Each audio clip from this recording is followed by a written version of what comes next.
Mga kapuso, tapos na ang araw ng mga patay. Pero buhay na buhay pa rin ang mga tiwali sa pamahalaan. Hindi pa rin nananahimik ang mga multo. Mga multong proyekto, multong empleyado at iba pang multong pinaggamitan ng ating pondo. Ngayong gabi, alamin natin ang iba pang questionableng paggamit ng pondong bayan. Ako po si Malu Mangahas at ito ang Investigative Documentaries.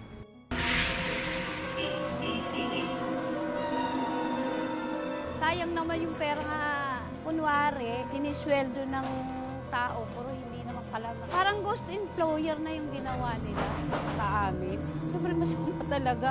Parang is na itulong nila sa amin dahil nangangailangan ako. Masakit po. 10 taon akong lingkod ng tama, maayos. Tapos tapos natin kaya problema pa ako. Kautang pa ako, hindi ko alam. Sana wag nilang gamitin. Kasi pangalan ko yun kumbaga, reputasyon ko yun. Ayoko ng gano'n. Di baling gamitin yung pangalan ko. Talagang nasa serbisyo pa ako. Yun ang gusto ko. Pangit yung ginagawa nila.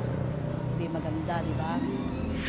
Natuklasan ko na hindi pala ako pwedeng mag-reloan dahil mayroon daw akong loan na 78,000. Tapos nag-accumulate ng interest ng 91,000.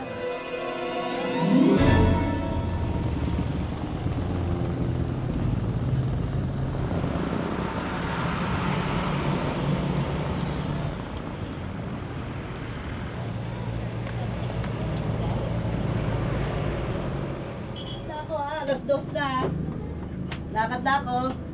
Nagbibihis na ako, alis na ako. Naka-duty pa ako ngayon, magwawalis ako ngayon, mami.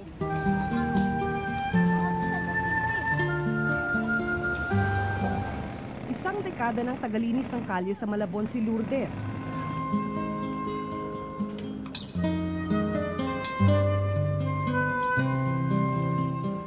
₱3,000 kada buwan ang sahod niya. Ang hanap buhay natin mga mahihirap. Wala, kung hindi tayo kikilos, wala. Sa dami natin ng apo, yung nanay ko pa parelasado ba? Kaya talagang kayod tayo.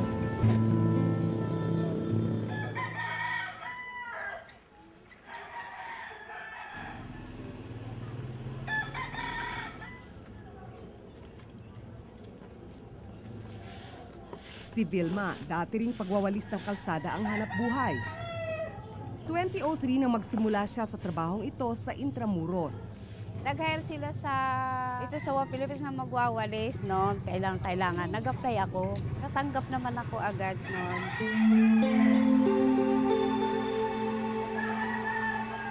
Noong 2006 naman nang magtrabaho siya sa MMDA. Matatapos na ang WA Philippines ngayon. Nag-apply uli ako sa tama-tama. Nangangailangan sa MMDA na magwawalis. Tumagal siya ng 2 taon sa MMDA. Matatapos kami sa MMDA, nag-re-apply din ako. Hindi na ako natanggap sa MMDA dahil overage. Nag-training siya sa TESDA ng reflexology at naging mas magaan ang buhay niya sa pagmamasahe. Sa whole body, sinisingil ko 350. Isang oras mahigit yun.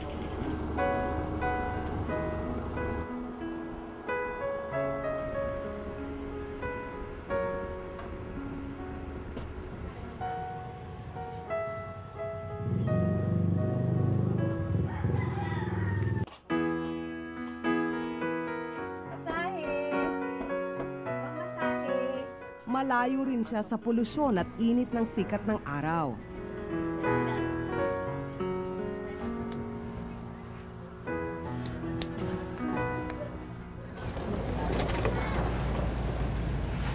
Dahil kalsada ang opisina ni Lourdes, mas madali siyang kapitan ng sakit. Iwas alikabok, iwas usok. Sabak na kami sa init, tsaka sa ulan. Minsan may time na may sakit. Papasok pa rin ako ng may sakit kasi kailangan Kailangan kami maghanap buhay kasi kulang. Tapos kami sa pinansyal. 2002 nang magsimula bilang tagawalis ng kalsada sa Malabon si Lourdes.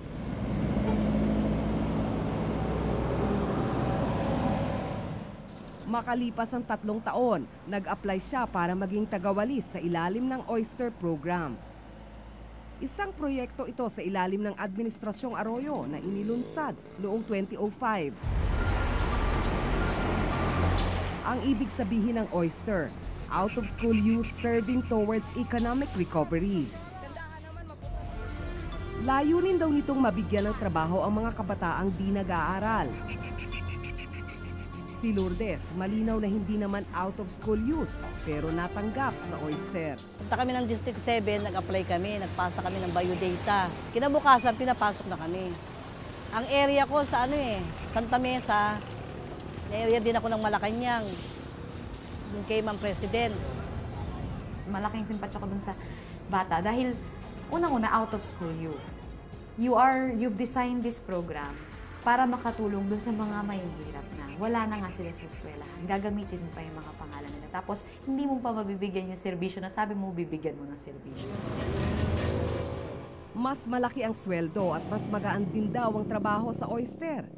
Bali, ang sahod namin, 300 plus. Maga akong maalis. Maalis ako sa amin, alas 4. Kasi ang time namin kasi alas 8 hanggang alas 2 ang time namin. Pagtunto ng alas 2, na-sideline kami. Sa pinaka-sideline namin, naglilinis kami ng bahay. Bahay doon sa mga kaibigan namin. Maladagdag income. 2007 nang magbitiw siya sa pagiging Oyster. Pero sa listahan na hawak ng Commission on Audit noong Agosto 2008, kasali ang pangalan niya sa mahigit 100 tao na binayaran sa ilalim ng programang Oyster kahit 1 taon at 4 na buwan na siyang hindi bahagi nito. Ikinagulat ni Lourdes ang pagkakasali ng kanyang pangalan. Noong August 2008, munisipyo na ako kasi doon na ako pumapasok. 2007, huling sahod namin sa Oyster. So, noong 2008, wala ka na? Wala na ako nakuha. Samantalang si Vilma, kahit kailan ay hindi naging bahagi ng Oyster. Hindi. Kahit kailan. Hindi kayo Hindi ako nagtrabaho ron. August 8, 2008. 2008. Nasa MMDA ako nun eh. Nagamit raw ang pangalan nang wala siyang kalaban-laban. Dapat gawin nila yung tama, hindi yung manluloko sila. Kasi sayang naman yung pera nga, kunwari, sinisweldo ng tao, pero hindi naman pala Parang ghost employer na yung ginawa nila sa amin. Siyempre, mas kumpa talaga. Parang imbis na itulong nila sa amin dahil nangangailangan ako.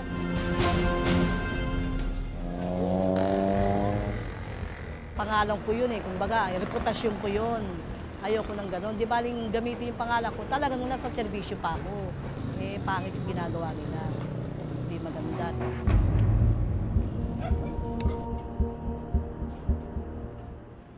Hindi na raw bago ang ganitong kalakaran sa gobyerno.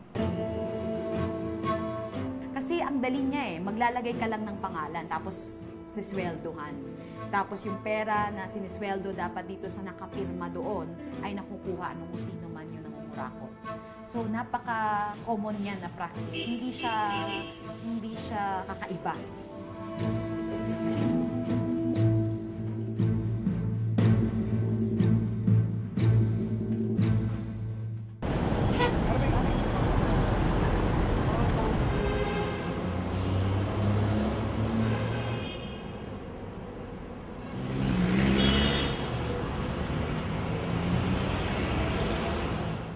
Halos 5 milyong Pilipino ang walang trabaho noong 2004. Habang halos 5 milyon naman ang kabataan na di pumapasok sa eskwela. Bilang tugon daw, inilunsad ng Administrasyong Arroyo ang Oyster Program o ang Out-of-School Youth Serving Towards Economic Recovery noong 2004. Yung PNP ay sinama nila upang makapagbigay ng trabaho sa mga walang trabaho o kulang sa trabaho.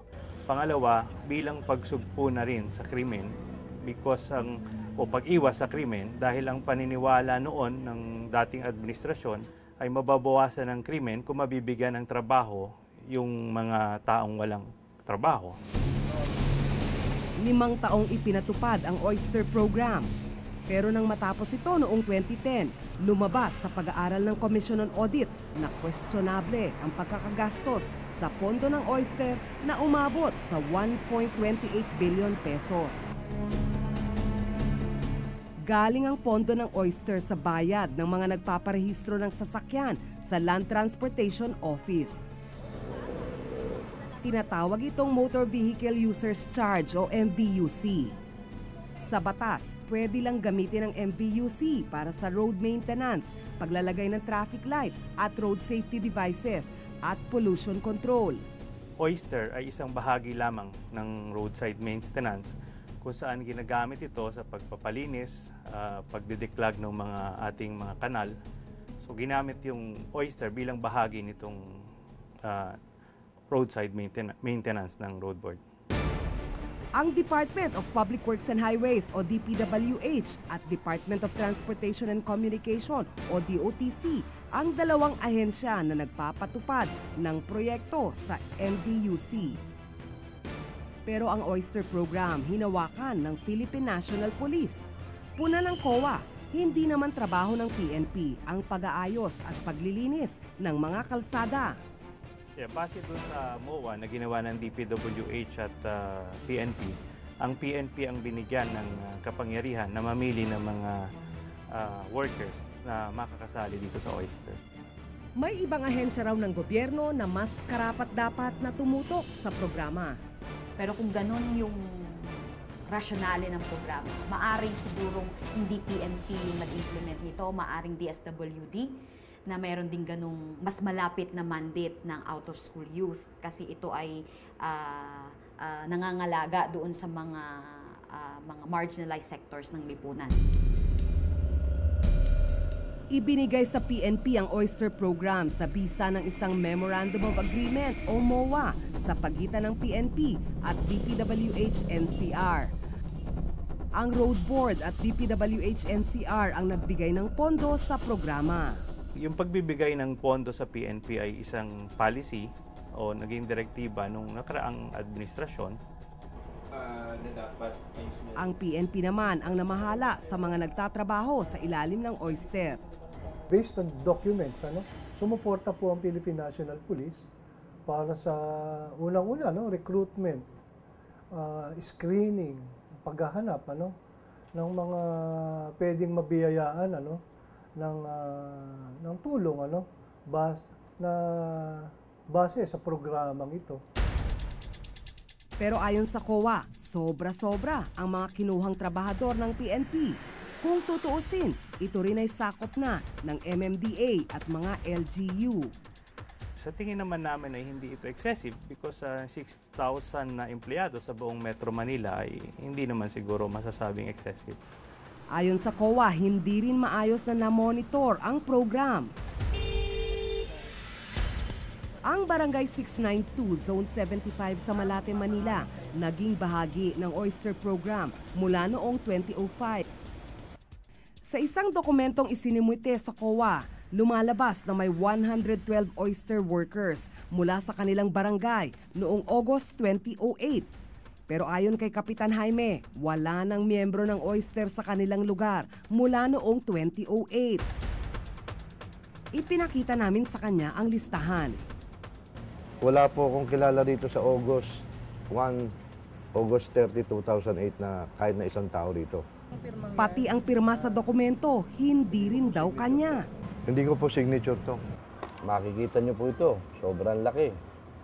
Tapos yung ganun-ganun niya. Ako po, may letter C lagi ako. Maaring kaso yun ng forgery. Yung ginawa ninyong very simple na verification, yan din naman yung ginagawa namin. Bini-verify yung pirma. At we've actually also discovered cases wherein talagang fino-forge na lang yung pirma. Sa kanyang pagkakatanda, 4 lang ang Oyster workers nila noong 2005 at 2006. Mga kawani raw ng DPWH ang nagsabi sa kanya tungkol sa Oyster Program. Umaba po rito ang Department of Public Works and Highways at humingi sa akin ng 4 na street sweeper para po sa Oysters nila. Hindi ko na lang matandaan kung kailan sila nagsimula. Nadagdagan daw ito ng 10 noong 2007. Pero nadismaya raw siya sa mga pagbabago sa programa ng taong ding yun. Noong una, sa DPWH daw nila kinukuha ang sweldo ng mga oyster workers sa kanilang lugar. Pagdating po ng sahod ng tao, kinokontak na po kami ng opisina ng DPWH. Ako na po mismo, kami na po mga punong barangay ang pumupunta po rin sa opisina nila para kunin yung cheque ng mga tao. Yung sa DPWH, wala po tayong problema. Pero noong 2007, inilipat sa PNP ang pagkuha ng sweldo. Paggawa ng payroll, medyo nagtaka ako. Bakit sa Precinct 5 kami pupunta para kunin ang payroll ng tao? Magulo raw ang sistema ng PNP. Sa halip na payroll, certification na lang ang pinapapirmahan sa kanila. Hindi katulad dun sa DPWH. So talagang makikita mo talaga yung papeles galing lahat talaga sa kanila sa payroll. Then after that, sabi ko, aalisin ko na yung mga tao ko dahil hindi ko gusto yung patakaran. Ang sabi ko nga, itong klantong klaseng programa, ang daling magkaroon ng anomalya.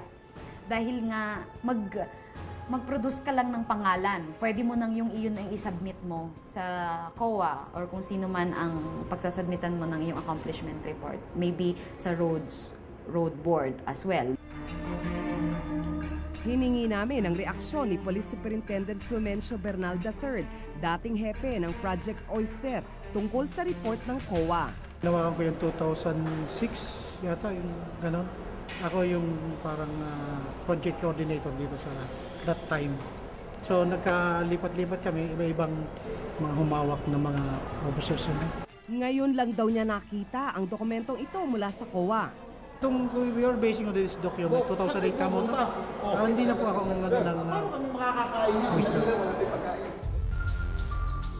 Ayon sa COA, ang mga ahensyang itinalaga lang ng batas ang dapat mamahala sa mga proyektong popondohan mula sa MVUC. Importante yung monitoring sa pagbibigay ng mga programa, lalo na dyan sa employment livelihood programs, no? Dahil dito maraming mga kaso ng ghost employees. Madali kasing gumawa ng listahan lang bigla-bigla. So it's important that you have an effective monitoring system. Ayon naman sa Road Board, ang ahensyang nagpondo sa proyektong ito, inaalam na nila kung saan napunta at paano ginasta ang pera. Patuloy pa rin ang pagbabantay ng Road Board sa kung paano na nagastos ang pondong ito. Noong nakaraang taon, naatasang bumuo ng isang komite ang PNP-NCRPO para imbestigahan ang mga anomalya sa Oyster Program.